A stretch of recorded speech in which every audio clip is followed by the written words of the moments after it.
بس اس کو یہی تمنا ہے میرے عزیزوں، بس گریے سے یہ قافلہ آگے بڑھتا رہے۔ 28 رجب حسین کی سواریاں تیار ہو گئی، چلے ہیں حسین، 10 دن کے ہے، ننھا سا شیر خار مجاہد، کل 18 دن کا، اور اس میں حسین لے کر چلے ہیں بی بی سکینہ 3.5 برس کی۔ لیکن میں چاہتا ہوں اگر مجھے اجازت دو تو میں نے کتابوں میں پڑھا ہے کہ حسین کی ننھی سی 2 بیٹیاں تھیں، 2 بیٹی، ماں کے نام میں اختلاف ہے لیکن یہ بات طے ہے کہ 2 بچیاں تھیں ننھی ننھی، ایک 3.5 برس کی، ایک 4 برس کی۔ 3.5 برس کی بچی کا نام رقیہ، 4 برس والی بچی کا نام سکینہ۔ دونوں سے باپ بڑی محبت کرتا تھا، دونوں بچیوں کو لے کر چلا۔ سنو گے جملہ؟ یہ جملہ تو وہ پڑھتا 10 محرم کو، لیکن میں کیا کروں؟ تم نے وہ روایت سنی ہوگی نا، میں صرف اشارہ کروں گا، ہائے کرنا تمہارا کام ہے۔ تم نے روایت سنی ہوگی نا کہ جیسے ہی قافلہ لٹا ہوا 11 محرم کو آگے بڑھا ہے تو ایک بچی نے اپنے آپ کو بابا کے سینے پر گرا لیا۔ راوی کہتا ہے وہ 3.5 برس کی چھوٹی سی سکینہ تھی، چھوٹی سی رقیہ، جسے تازیہ نے مار مار کے حسین کے لاشے سے جدا کیا گیا۔ اجرکم اللہ، حسین کی مظلومیت ہے میرے عزیزو، حسین کوئی کسی کم مظلوم انسان کا نام نہیں۔ 28 رجب فہرست تیار ہو رہی ہے، سکینہ حسین کی پشت پر کھڑی ہوئی، 4 برس کی سکینہ حسین کی پشت پر کھڑی ہوئی۔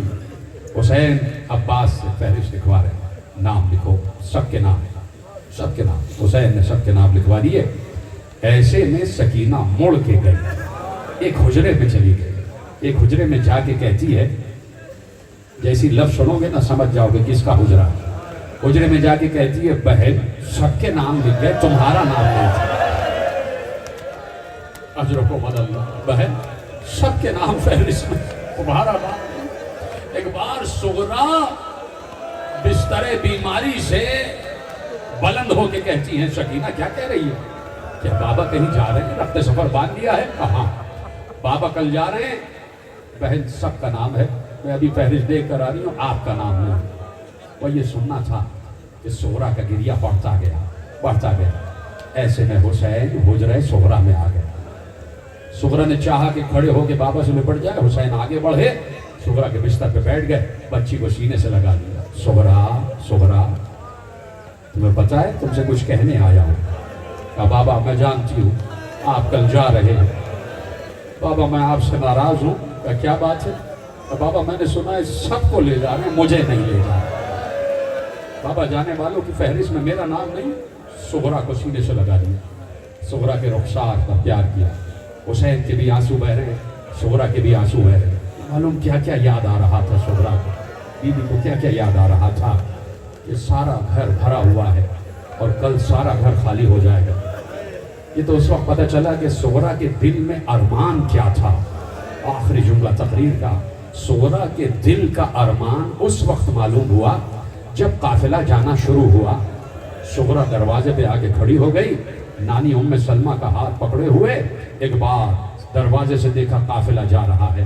کہا نانی یہ کون سے ناطے جا رہے ہیں؟ کہا ان پر مشکیں بار ہیں۔ دوسرے ناطے بڑھے، کہا نانی یہ کون سے ناطے ہیں؟ کہا ان پر شامیانے لدے ہوئے ہیں۔ آگے بڑھی، کہا نانی یہ کون سے قافلے ہیں؟ کہا ان پر سامان سفر لدا ہوا ہے۔ کچھ ناطے جن پر محملیں تھیں جب وہ آنا شروع ہوئے، صغرا نے کہا نانی وہ دور کس کا ناقہ نظر آ رہا ہے؟ کہا تمہاری ماں ام لیلہ کا ناقہ۔ وہ ناقہ آگے بڑھ گیا، صغرا نے کہا نانی یہ کس کا ناقہ جا رہا ہے؟ کہا بی بی ام رباب کا ناقہ۔ کہا علی اصغر خدا حافظ، علی اصغر خدا حافظ۔ کہا نانی یہ کس کا ناقہ جا رہا ہے؟ کہا بی بی ام فروا کا ناقہ۔ کہا کہ بی بی ام فروا خدا حافظ، بی بی ام رباب خدا حافظ۔ ایک ایک بی بی کا ناکہ جاتا رہا، ہر بی بی کا نام لے لے کے سغرا کہتی رہی خدا حافظ، ام رباب خدا حافظ، ام لیلہ خدا حافظ، بی بی زینب خدا حافظ، بی بی ام کلثوم خدا حافظ، سب کو خدا حافظ کہہ دیا۔ اب گھوڑے آنا شروع ہوئے، نانی یہ کون جا رہا ہے؟ کہ تمہارا بابا حسین جا رہا ہے۔ ایک بار سغرا نے جھک کر سلام کیا، بابا الوداع، بابا الفراق۔ کہا نانی یہ کس کا ناتا؟ کہا تمہارے چچا عباس کا ناتا۔ کہا چچا عباس خدا حافظ۔ کہا نانی یہ کس کا گھوڑا؟ کہا یہ گھوڑا جا رہا ہے جس پہ قاسم سوار ہے۔ کہا بھیا قاسم خدا حافظ، بھیا قاسم الوداع۔ کہا یہ کس کے نام گھوڑے جا رہے ہیں؟ کہا آن محمد کے گھوڑے جا رہے ہیں۔ کہا بھیا آن خدا حافظ، بھیا محمد خدا حافظ۔ ایک ایک جوان کو خدا حافظ کہا۔ اب ایک گھوڑے پہ نگاہ پڑی، سغرا نے کہا یہ کس کا گھوڑا؟ کہ تمہارے بھیا علی اکبر کا گھوڑا۔ اب تک خدا حافظ کہنے والی سغرا نے کہا نانی ذرا بھیا کو روکو، میں بھیا سے بات کرنا چاہتی ہوں۔ علی اکبر دوڑ کر آئے، سغرا کو سینے سے لگایا۔ سغرا نے کہا بھیا مجھ سے وعدہ کرو جب شادی ہوگی تو مجھے لینے آؤ گے، میں تمہارے سر پر سے